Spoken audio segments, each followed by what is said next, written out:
It's a question from Mario Van Sneck from the Netherlands.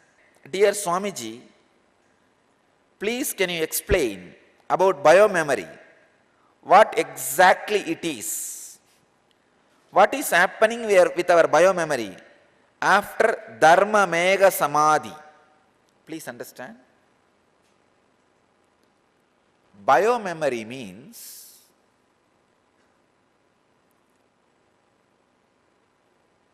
the part of your experience which becomes a solid particle in your muscles. Please understand.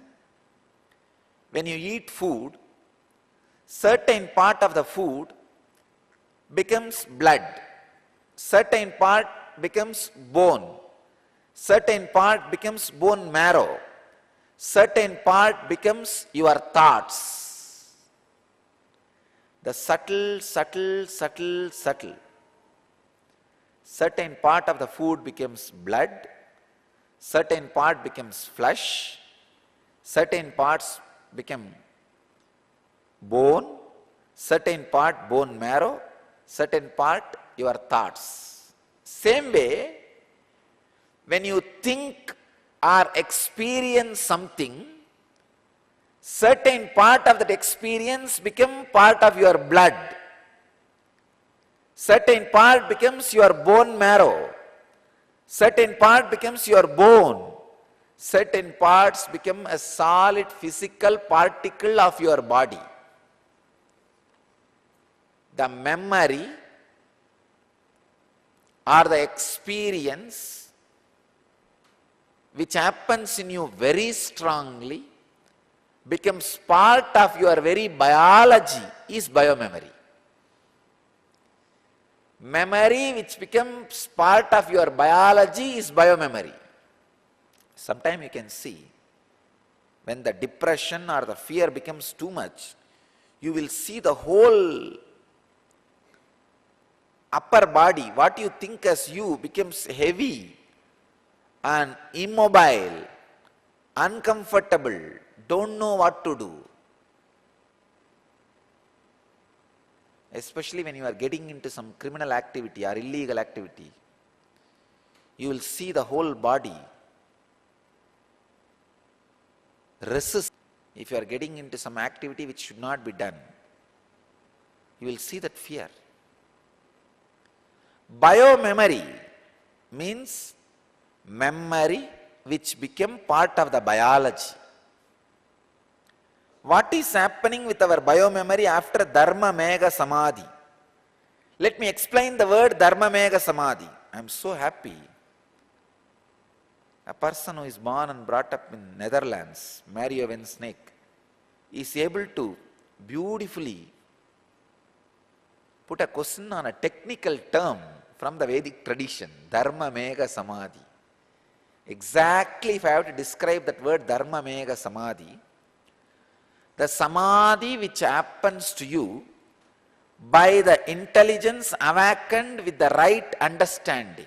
For example, now I give you the right understanding that you are not the body, you are not the mind, you are beyond body and mind also. Understand? You are not just the body, you are not just the mind, you are something beyond the body and mind also. You are all pervasive. If I explain this to you very logically, your intellect clicks with it and intelligence gets awakened. And you feel a kind of energy awakening and restful awareness. That is what is Dharma Mega Samadhi. Through Dharma, the right understanding, if the Meda, the intelligence of you is awakened, it is Dharma Mega, the after effect of the right understanding. The Samadhi which happens as the after effect of right understanding and awakening of intelligence is Dharmamega Samadhi. I can say the right translation of this word can be inner awakening. When the right understanding is awakened in you, that understanding which leads to restful awareness is Dharmamega Samadhi. What is happening with our biomemory after Dharmamega Samadhi? I can say your biomemory completely becomes pure. After every Dharmamega Samadhi, your biomemory becomes completely pure. If the Dharmamega Samadhi becomes a very strong Savikalpa Samadhi or Samprajñāta Samadhi, the biomemory becomes pure to the level it can never again become impure. That's it. Dharmamega Samadhi is like a washing your floor completely. But there is a possibility tomorrow it can get dirty. But Savikalpa Samadhi is once for all washing the floor and sealing it with a lacquer coating. It can never become dirty. It's like a copper vessel being washed every day is Dharmamega Samadhi. It becomes pure. But gold coating it thickly so that it will never become impure is Savikalpa Samadhi. But processing it in such a way through an alchemy and making the whole part completely gold through the alchemy process is Nirvikalpa Samadhi. So, Dharmamega Samadhi purifies your biomemory. This is the question from Ma Nitya Sugandhi, New Westminster, Canada. My undying devotion and humble pranams to Swamiji. After your darshan at Biddi, over 4 years ago, my whole body started shaking on and off. And it is still ongoing.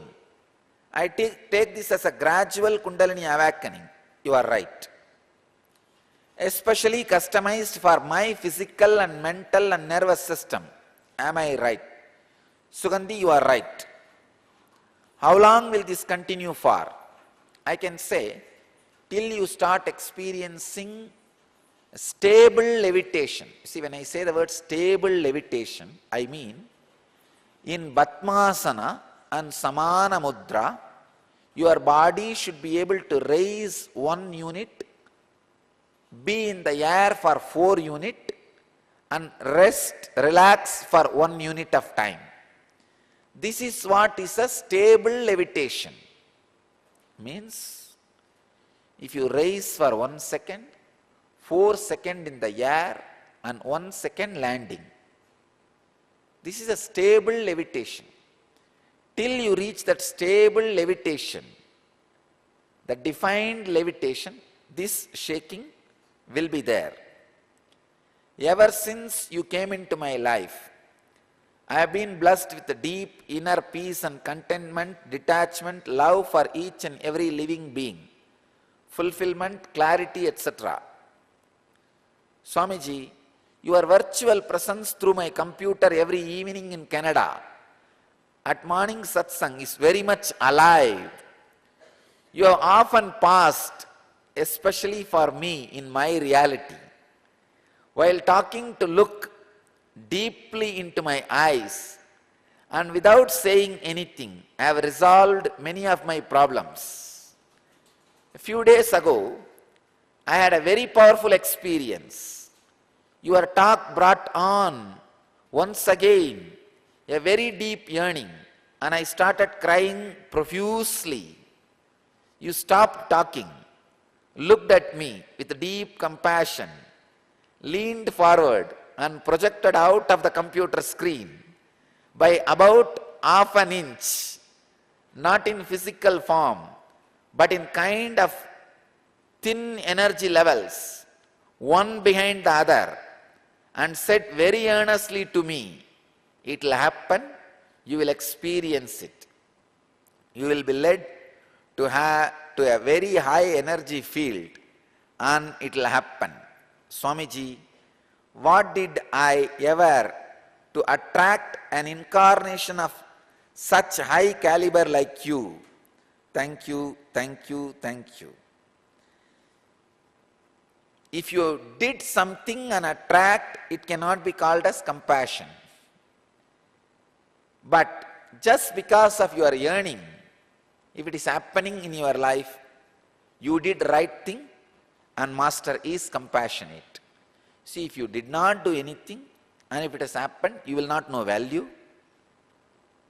then the relationship will not have its respect. People may take it for granted and leave it. Same way, if you have done something great and if it happened, it is a bargain, not my compassion. You should have yearning and did not do anything, and I should have compassion and shower myself on you. That's the right way of the connection. Understand, you have the right connection, so it will be maintained, it will reach its completion, which is communion and cosmic experience. Please understand, I am making this point clear. If you have done something great sadhana and attracted me, then it is not compassion. Then it will not be maintained. At one point you will feel you sacrifice too much and the relationship will break. It will not see the end. And if you have not done anything and it happened, you may take it for granted. Again, it will not reach its logical conclusion, enlightenment. You should have yearning, but shouldn't have done anything, and I should happen out of my compassion. That's the right combination. Sugandhi, you have a right combination. We will see the end of the Guru-disciple relationship, the enlightenment. Here, the question from R. Patak. R. Patak, that's the email ID, it says, Dear Swamiji, the name signed below the question is Rekha. Dear Swamiji, is it possible one evolves from deity worship to Shravana, listening, and then to being? I am a retired physician with a lot of physical ailments. As a result of irregular hours of fear of irregular hours and fear of errors in practice, I came for IA in December 2009. I feel joyful with daily satsang, and I am trying to find out what I should be doing towards fulfillment. Please give some transformation. Please give some guidance. Transformation is happening. First thing, I'll answer the first part. Is it possible one evolves from deity worship to Shravana, listening, and then to being? Yes. One always evolves when one is sincere with the deity worship to listening to the imbibing the sacred truths and to the being, to the living deity. Deity is Achala Murti, immovable Guru. Guru is moving God, Sachala Murti, moving deity. So understand, you evolve from deity to imbibing the sacred truths and imbibing the master embodiment of deity and sacred truths. The evolving happens in everybody who is sincere. And next you are saying, the irregular hours and fear of errors in practice created physical ailments. The only way to get out of this is a spiritual practice. I can give you two practices for you. as you say you are retired, now decide not to regulate your life. Give freedom to your body completely. Eat when it feels like eating.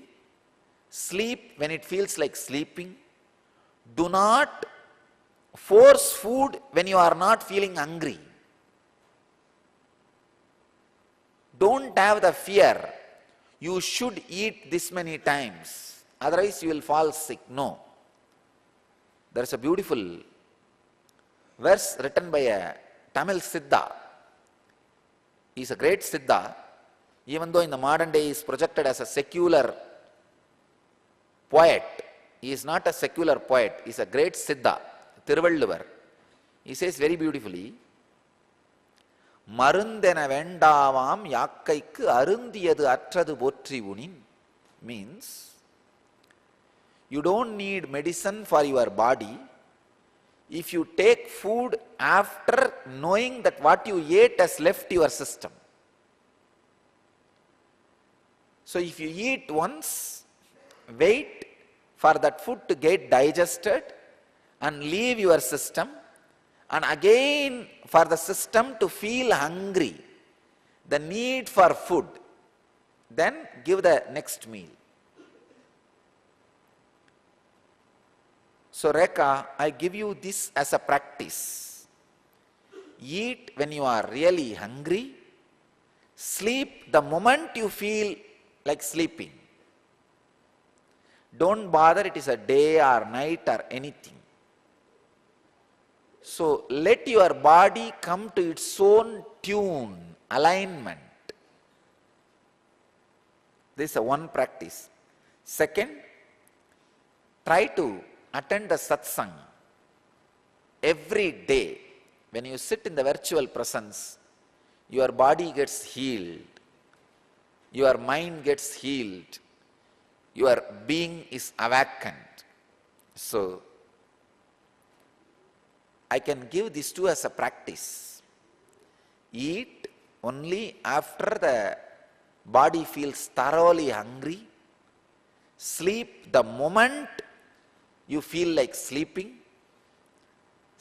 Attend the Satsang every day, so that every day the energy flow in your system is alive and Kundalini is awakened and the right ideas get into your system.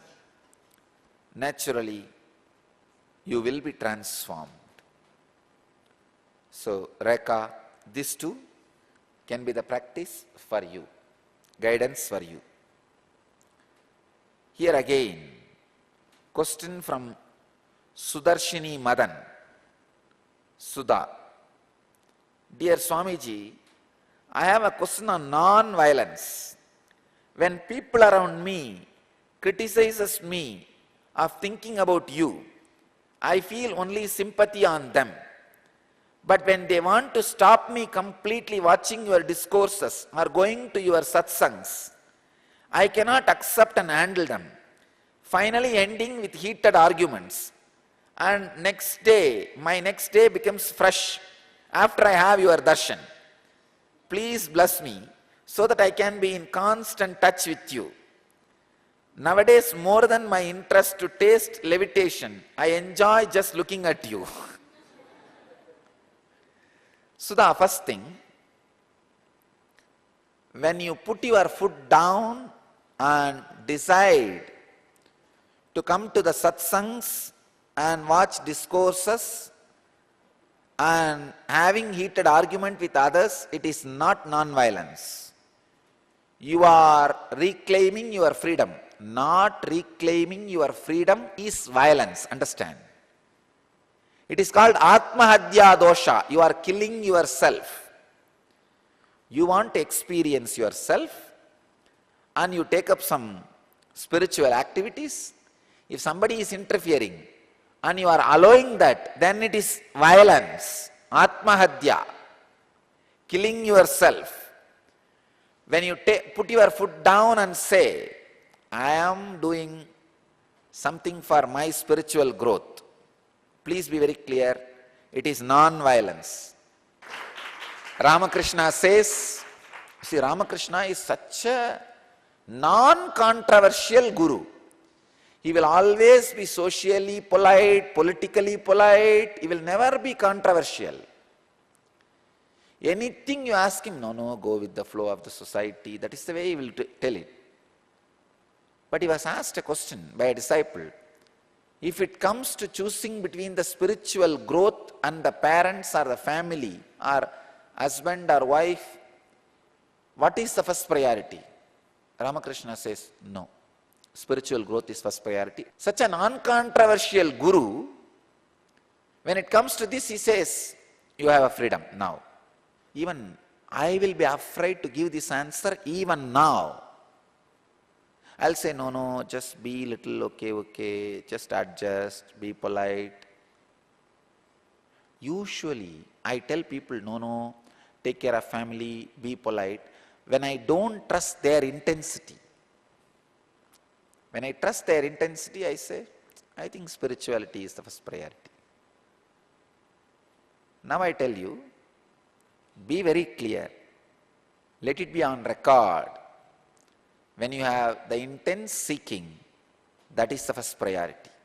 Everything else is not even second priority. So, by not fulfilling your spiritual things is violence. When you are putting your foot down and reclaiming your freedom to going for satsangs and discourses, for that what you do can never be violent. And don't even feel it is a heated argument. You trying to explain your part to them. You are not dragging them. If you drag them, then it can be called as violence. You are not dragging them. You are saying, I need to take care of my spiritual growth. Then it can never be violence. So, be very clear. Sudha, you are perfectly non-violent. You are established in ahimsa, and